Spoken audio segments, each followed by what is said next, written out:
Okay. What's this? So I've got a new photo book.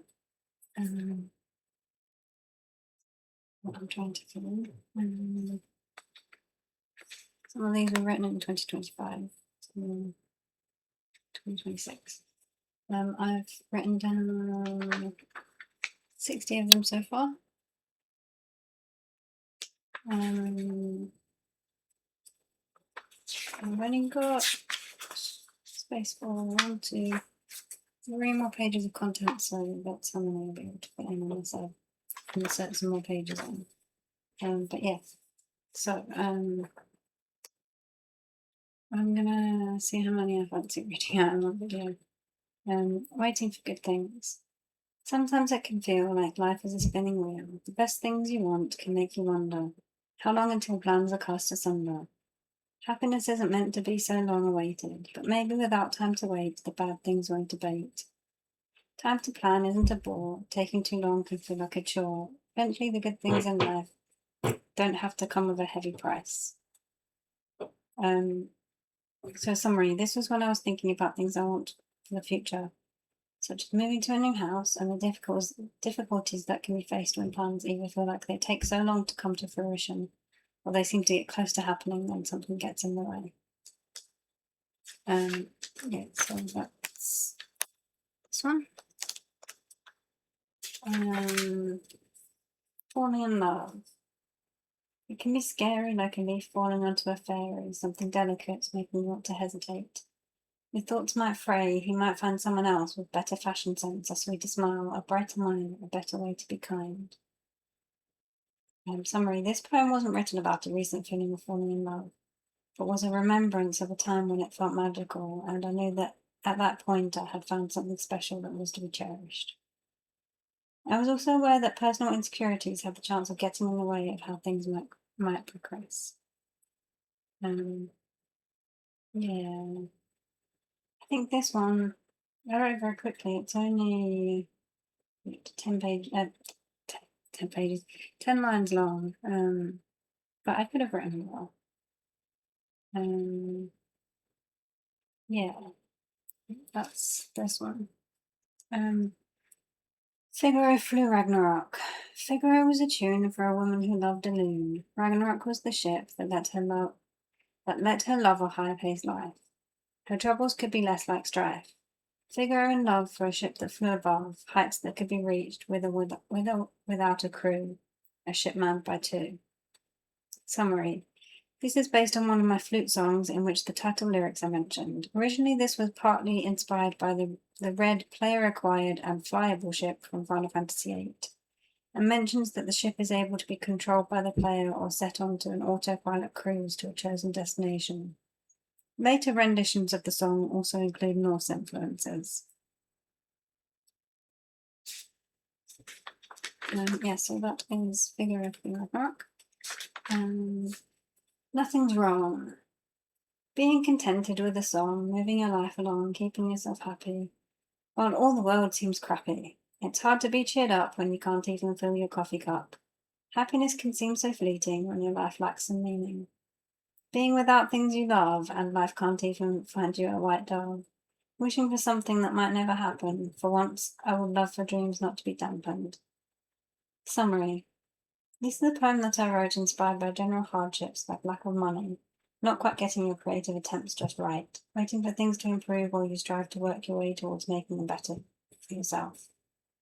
The title is the kind of response one might give to a friend who asks, "What's up? You seem a bit down." Oh, nothing's wrong. So yeah, that's nothing's wrong. I need to fix that bit because I made a mistake as I was copying it down. And what I tend to do is write them on my phone, and then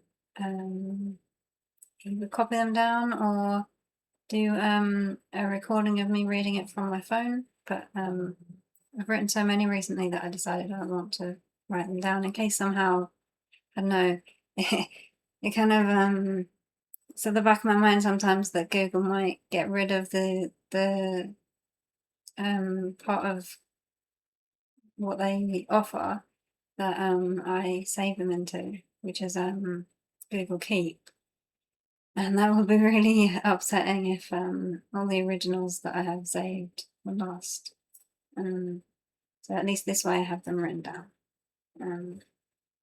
Yeah. Life of a drone. Being a bot would make me happy, not a lot. It might be interesting to see an army of mindless bots, until they turn their attentions on the wrong mentions and make their actions less than minor infractions. They might be happy with how they're flown until the owners are unsewn. Summary. Life of a Drone is a light-hearted take on describing the problems with bots on social media platforms such as X.com. It mentions the fact bots can be interesting to watch and observe, but when their intent is malicious or intentionally disruptive, it is usually always a good idea to shut them down. And if the creator and controller of the bots is found, their ability to recreate more should be restricted. Yeah, this one, basically, it can be really annoying when you write something on X.com and get a reply from someone or you get a like on it. You have a look at their profile and it's obviously just a bot account. So I thought about it for about 20 minutes and I thought I could write a poem about that. So yes, that's Nothing's Wrong and Life of a Drone. Okay, this one is Of Course I Still Love You, and it is about the drone ships that the rockets land onto in the ocean. So that's the name of one of them. A ship to the stars, not transporting cars, the aims of Occupy Mars. Spacemen and women happy and willing to try their best for the future of humanity. Not interested in silly vanity, just the furthering of humankind's survival. Summary. This poem is dedicated to one of the SpaceX autonomous spaceport drone ships. It's a short poem that talks about Occupy Mars being about furthering humankind's survival, and doesn't really delve much deeper into the theme. This is one that I would love to expand on in the future, perhaps describing the act of a Falcon 9 rocket actually landing on the spaceport. Yeah, I was thinking about writing one about some of the other aspects of just what they're doing with the rockets. Maybe write one about Falcon 9 at some point. Yeah. So this one is The Sky and the Sea. The sky has so many ways to delight, birds in flight, travellers moving from one place to another. Wondering when will my plane be less bother? Clouds that bring rain, the tea, I was thinking about my cup of tea maybe. The sea can be tempestuous, hurtling waves, seasides in pain. Pebbles that are worn away, battles between the different paces. Fast life for some, slow for others, what a distance between them, the sky and the sea. Summary. This poem talks about how the sky and the sea can both have an impact on the lives of others. Whether they're birds, people, wildlife of many kinds spend their time living at the whim of the changing weather. Both have importance, but both are so different as well. So that's those two. Look out for me. Life can't really be just about running free. So many restrictions. It isn't like playing with fractions.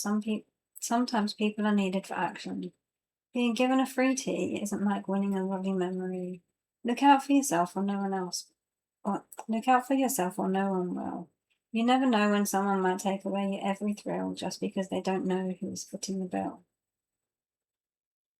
So summary. This poem was written when I was wishing that I had someone in my life to look after me when I'm feeling low or tired or unwell. I was also thinking about the feeling of getting something like a free lunch, compared to the feeling of having an amazing day with someone whom I love so much. Memories are worth far more than a complimentary meal, and they really can't be replaced with things that are less fulfilling. Yeah, it's like, I don't know, going out to a cafe and them saying, oh, this meal is on us, but you're sitting there on your own, no one to share it with. I would much rather go and pay for a meal with someone than get a free meal where I don't even have anyone to say, oh, that was nice. Yeah. Watership Down. I did some flute songs about Watership Down as well. Fighting for the territory, bright eyes running rabbitry. never knowing when the hunters would attack, put their lives out of whack, maybe never bring the good things back, adding a massive risk that they might have to turn on their tails and find a new home. Summary. This one was inspired by the cartoon film of the same name, which I watched as a child. The intro is particularly engrossing and haunting, with the song Bright Eyes that really stays with you. I also wrote a few flute songs dedicated to these ideas, featuring the words "off Warren," denoting that they were of a warren, the name for underground burrows that rabbits and hares create. So this is poem number 10, Wishing Well. Greeting the world like life is a wishing well won't really give you anything other than make-believe. It might leave you with feelings unheard, like someone dealing with an enemy to fell. Perhaps someone could have something good to bring, but it might just be catch your own dinner and sing. Summary. This poem was written when I was thinking about what I would wish for if I was throwing a coin into a well, but then it led me to think about how many of life's wishes go unanswered, and how we as adults have to make our own objectives to be both achievable and achieved with our own effort and hard work. The idea that amazing things can come to those who just wish hard enough for them is a misleading lie that is sometimes sold to children. And I think that's enough for this video. I don't want to read out, because that's just over 10 minutes. If I read out all of them, that'll probably be about an hour. I don't want to do an hour long video, so that'll do for now. Plus, I want that cup of tea. Yeah.